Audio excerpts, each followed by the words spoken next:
One of the things I look forward to as I wake up each morning is a cup of coffee. I usually only have one cup, but boy, do I look forward to it. To desire or to crave something is an overwhelming feeling that pushes us toward obtaining it. You might say that it's the opposite of despising something, of wanting nothing to do with something. And this is the idea that I want to explore with you for a few minutes tonight. Now, to do so, we need to go to the book of Proverbs. In fact, I plan to revisit Proverbs on Wednesday nights throughout the summer. You probably know this, but there's 5 books in the Hebrew Bible that are called wisdom literature: Job, Psalms, Proverbs, Ecclesiastes, and Songs of Solomon or Song of Songs. And as I've said many times before, it's really important that we know what genre we're reading as we read Scripture, because the wisdom literature is poetic in form.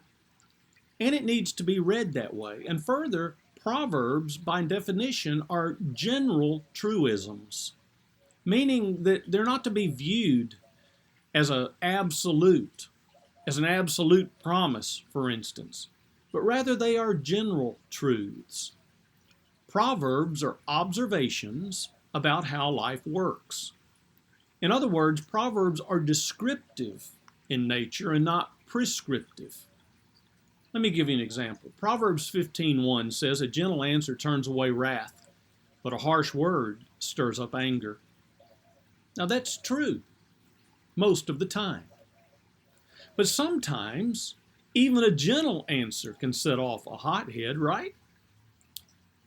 So Proverbs are compressed, carefully chosen words of wisdom, crafted in a way that they stick in our minds, and as a result, they affect our behavior. Their point is to get us rightly related to reality through thinking and reflection. Proverbs are designed to be read slowly and then thought about. Ray Ortlund says that a proverb's like a hard candy. I want you to think about a jawbreaker, for instance. If you just bite down on it, you're not going to get anything out of it other than possibly a broken tooth. But if you just let it slowly dissolve in your mouth, you enjoy all the flavor. And that's like a proverb. You've got to meditate on it until all of the sweetness of insight comes. So the book of Proverbs opens with these words. These are the Proverbs of Solomon, David's son, king of Israel.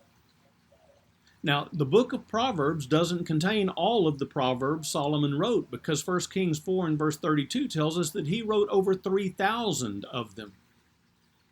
And in fact, Solomon didn't even write the entire book of Proverbs. The last 2 chapters are attributed to 2 unknown men. And so as you read the book of Proverbs, realize that God isn't intending to crush us by piling demands upon us. God's intent is to help us. And Proverbs are practical help from God for weak people, like you and me, who are stumbling along through daily life. It is his counsel for the confused. It is his strength for the defeated. It is his warning to the proud. And it is his mercy for the broken. The purpose of Proverbs is found in chapter 1 and verses 2 to 6. This is what he says. Their purpose is to teach people wisdom and discipline, to help them understand the insights of the wise. Their purpose is to teach people to live disciplined and successful lives, to help them do what is right, just, and fair. These proverbs will give insight to the simple, knowledge and discernment to the young. Let the wise listen to these proverbs and become even wiser. Let those who with understanding receive guidance by exploring the meaning of these proverbs and parables, the words of the wise and their riddles. And so the aim of Proverbs is to help us apply God's wisdom to the decisions and activities of our daily lives. And in the process, our character will be changed. You see, it isn't enough to be educated and to have knowledge. we also need wisdom, which is the ability to use the education and knowledge that we have. Now, if wisdom is so desirable, and it is, why isn't everyone running toward it? Well, verse 2 points out at least one main reason why, and it's the word discipline. Now, here's an unfortunate fact of life. We are not born wise. Wisdom comes the hard way. It comes through instruction and discipline.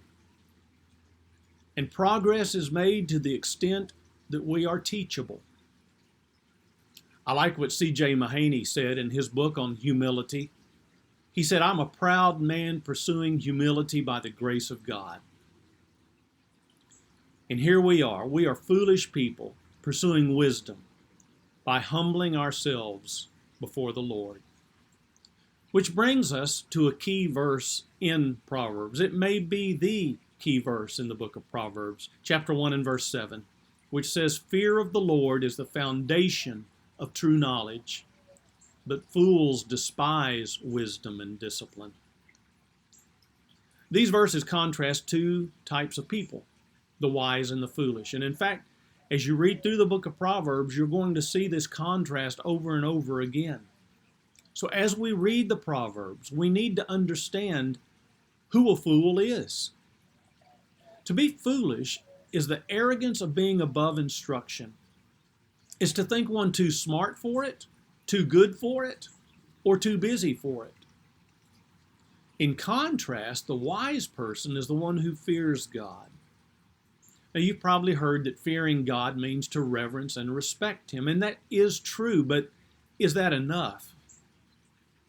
You know, Paul challenged us in Philippians 2 and verse 12 to work out our salvation with fear and trembling. And most of us could use a little more fear and trembling in God's presence. I love what Oswald Chambers said when he said, "The remarkable thing about fearing God is that when you fear God, you fear nothing else. Whereas if you don't fear God, you fear everything else." To fear God is to recognize that He is God and not us, not me. I'm not the source of true wisdom.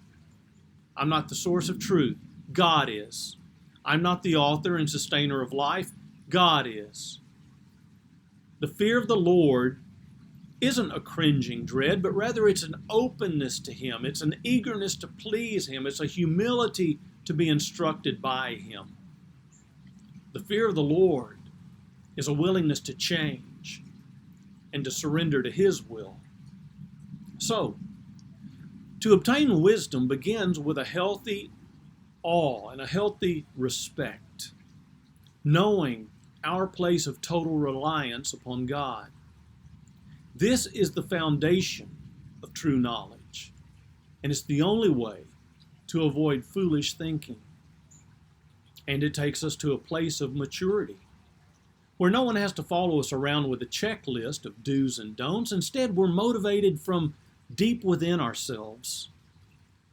We know what's right, and it becomes what we crave because it is of God. So the fear of the Lord is the foundation. It's where we begin our journey into and toward wisdom. It's the same as learning the ABCs is necessary for reading Shakespeare, and learning to play the scale is essential to performing Beethoven.